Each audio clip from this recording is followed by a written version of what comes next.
Hey, third grade, chapter 4 of Lulu is getting a big sister.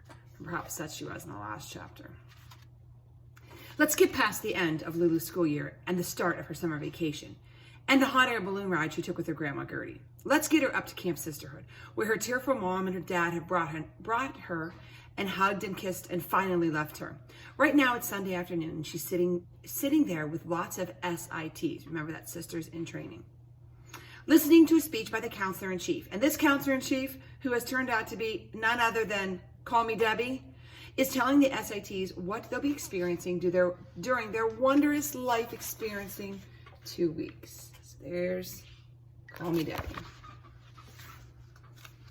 Wondrous, life expanding, Lulu muttered under her breath. Yeah, right. No negativity, please, urged Call Me Debbie, with a smile, hastening on to explain that there were 80 sisters in training at the camp, that they ranged in age from 11 to 14, and that they would be living together in cozy groups of 10 in 8 homey log cabins. Cozy, homey log cabins? Are you kidding me, grumped Lulu, who had already looked at her cabin and already hated it.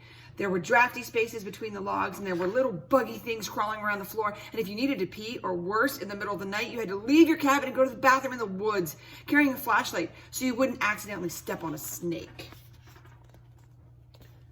So there's the cabins. There she is. Oh. Call Me Debbie, round as a beach ball and smiling her shining smile, waggled a finger at Lulu and chirped, "Think positive." She then went on to inform them that across the lake from Camp Sisterhood, you could see the almost exactly the same Camp Brotherhood, where boys whose mothers were also expecting babies were spending the same 2 weeks being brothers in training. And at the end of the time, she continued, still smiling her bright, big toothed smile, both of the camps will get together and celebrate with fun and games and a yummy, delicious meal. Yummy, delicious, give me a break, said a disgusted Lulu who'd already tasted the food and already hated it. Veggie burgers, cucumber salad, stewed fruit for dessert. She'd rather starve. Be positive, not negative, the ever-smiling Call Me Debbie told Lulu.